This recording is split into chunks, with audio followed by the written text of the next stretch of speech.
Mwongeye kwirirwa ndabasuhuje mu izina rya Yesu Kristo w'i Nazareti. Amahoro y'Imana nabane namwe aho muherereye hose mu mpande enye z'isi, mu migabane igiye itandukanye. Uyu munsi wa none nje kugira ngo mbaganirize ku kintu ushobora gukora niba urwaye umusonga, asima cyangwa umutima. Hano hari ikimera Imana yaremye ushobora gukoresha kandi ni ukuri bigatanga impinduka. Ndi kubashishikariza gukoresha ibimera cyane kuko buriya n'imiti ya kizungu mwayigura nta kibazo, ariko no kwivurisha ibimera buriya ni byiza cyane.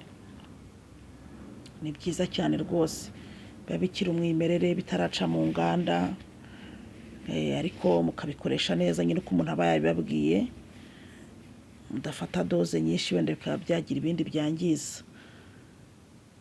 Murabizi ko na mbere ubuvuzi butaratera imbere ababyeyi bacu batuvurishaga muri ubu buryo.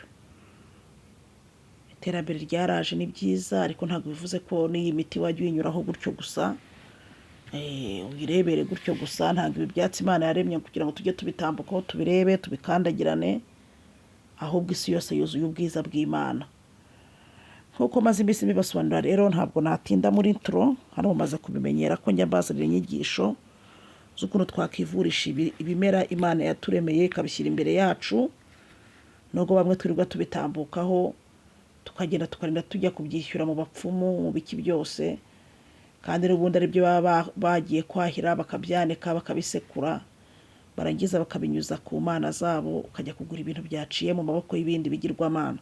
Icyo ni cyo Imana yanga rero. Imana ntabwo yanga gufata umuravumba uri ku rugo rwawe, nyabarasanya iki, ngo sekure wivure mu gatuza wivure imvune. Ntabwo ibyo bintu Imana ibyanga, ko yatubwiye ko yaturemeye ibi bintu byose ngo tubitegeke. Umuntu murwaye asima rero, ikibazo cy'umutima, mushobora kujya mugerageza mugakoresha iki cyatsi marakuca. Marakuca hari umuntu utayizira, erega imiti tuba tuyifite ku mbuga zacu. Marakuca abantu barayihinga ikagenda ikarandaranda ku rugo ibimara. Marakuca abantu barazizi. Rero umuntu mushyashya kuri subscribe kugira tujye tubana mu bindi biganiro. Hano hanyura n'ijambo ry'Imana, mbibutsa ko nyine buri wa mbere tugira amasengesho yo kwiyiriza uko mwabisabye. Tuba dufite ikintu turi busengere. Icyo gihe nyine iyo hagiye kugera ndakibabwira, bitewe n'uko umwuka w'Imana anyoboye. Wenda mu kirere cy'umwuka nuko ari kubabona n'ibyo mukeneye n'icyo dukwiye gusengera. Rero mukomeze kuryoherwa n'ibihe byiza bya weekend mugiye kwinjiramo. Katwihutira mbabwire ukuntu abantu murwaye uburwayi mushobora kwifashisha iki kimera kikafasha kuba ubuzima bwanyu bwaba bwiza. Erega nibyo nababwiye muri Yohana 11:44, niyo misiyo Imana yampaye. Ntabwo Yesu yazuye Lazaro ngo anagenda amuhambuye, ahubwo yabwiye abantu bari barahunga ni mumuhambura agende. Hari ingoyi ziba zigiye zibaboshye, iz'uburwayi, iz'ibiki byose. Ni byiza ko mugomba gukorera Imana mumeze neza, mugakorera Imana mubohotse, mukubaka ingo mubohotse, mukajya gushakisha ubuzima n'ibitunga imiryango mubohotse. Rero buri rubuto rwose, buri giti cyose Imana yaremye akagishyira ku isi kidufitiye umumaro. Ngira ngo murabizi ko no kwa muganga iyo ugiyeyo barakubwira ngo urye imbuto izi n'izi. Burya bari kugira ngo mu mubiri wawe zigiremo zigire ibintu byongera kuresitowariga mu mubiri wawe. Wenda hari intungamubiri utagifite, wenda hari ukuntu umubiri wacu wangiritse, muganga akakubwira tujye urya imbuto izi n'izi. Akenshi rero ibi bihingwa byacu biduhereza imbuto turya, akenshi imizi yabyo, ibibabi byabyo, uruti rwabyo, akenshi nabyo n'ubundi aba ari umuti. Aba ari umuti akenshi n'ubundi. Rero ku muntu urwaye asima n'umusonga, ku muntu urwaye asima umusonga, kababwire uko muzajya mufata uyu muti. Murabizi ko mumaze kubimenyera ko iyo ndi kubigisha ku bintu bijyanye n'ibimera, cyane cyane ibi bibabi nibyo turi gukunda gukoresha, uzagenda ufate ibibabi by'iyi marakuca, amababi yayo. Ubwashize sinabwiye ku mababi y'umwembe icyo wakoze. Hari abatangiye gushima kuko babikoresheje neza. Ugenda uyafate uyasorome, nurangiza ushyire mu gasekuru uyasekure. Nababwiye ngo abantu mudafite isekuru nini mwakoresha na kariya dusekurisha dukora intuza dusekura za tungurusumu gutyo.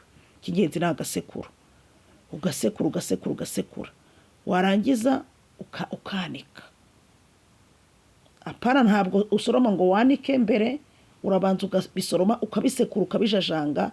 Impamvu wanika mbere usekura mbere ukajya kwanika nyuma bari kugira ngo bizume vuba, kubera ko nyine uba wabijajanze wabisekuye, burya ntabwo bitinda kuma. Sikimwe no wafata ibibabi byose ukabirambika hariya. Iyo urangije rero kubyanika urarindira nyine bikazuma, cyamara kuma nubwo uba wabisekuye hari igihe iyo byumye byari byakavamo agafu neza, ukongera ugacisha mu gasekuru noneho kuko biba byumye, urumva noneho agafu karaboneka neza. Kariya gafu rero urakabika ukajya ugakoresha gute rero? Uzajya ushyushya amazi, namara kubira ushyire mu gikombe cyangwa mu kirahure, ufate ikiyiko kimwe cya ka gafu ushyire hehe. Abantu mugira ubunebwe ntabwo muzakira vuba, kandi ibintu bikora icyumweru. Hari abantu bagira ubunebwe n'ubusanzwe kwa muganga bamuha imiti akanywa, harimo akayijugunya hariya nka munsi y'igitanda akayiterera hariya. Muvandimwe, ubu ni ubuzima bwawe, kandi ubuzima ni impano iza rimwe. Ubuzima ntabwo uzongera kubona bwa kabiri, amagara araseseka ntayorwa. Fata ikiyiko kimwe cya yafu ushyire mu cyayi mu mazi ashyushye, nurangiza unywe. Mu gitondo ubikore, saa sita ubikore, na nijoro ugiye kuryama ubikore. Uzabikora icyumweru cyose, iminsi 7. Uzabona impinduka, uzatubwira hano muri comment. Uzagaruka uri gushima Imana yakoze ibi ngibi, yanaremye ibimera bikatuvura. Aho ni ku muntu urwaye asima n'umusonga. Mwabyumvishe ko wanika ubundi ukazasekura agafu kavuyemo ukajya ushyira mu mazi ashyushye mu gitondo, kongera ugashyira mu yandi ashyushye nimugoroba, saa sita na nimugoroba ukanywa nyine. Ku bantu murwaye umutima mwebweho, ntabwo muzanywa mu gitondo, saa sita na nimugoroba, ahubwo mwe muzajya munywaho mu gitondo na nimugoroba gusa. Urumva aho bitandukaniye? Ku muntu urwaye umutima, wowe ntabwo uzajya unywaho 3 ku munsi, ahubwo uzajya unywaho wowe mu gitondo na nimugoroba. Hano byumvikane neza, ntabwo ufata cya kiyiko, sibyo, ngo ugishyire mu gikombe ngo unyweho mu gitondo utereke, uze kongera kunywaho saa sita utereke. Oya, uko ushyushya amazi ugashyira muri cya gikombe n'ikiyiko cy'ifu ukanywa bigashira. Ni saa sita kongera gushyushya utundi, nabwo ugashyiramo ikiyiko gutyo. Nijoro ukaza gushyushya utundi. Nuko bigenda. Ntabwo uzabikora rimwe ngo utereke igikombe hariya kuko ngo washyizemo ujye ugenda usomaho mu gitondo ngo saa sita ngo nimugoroba.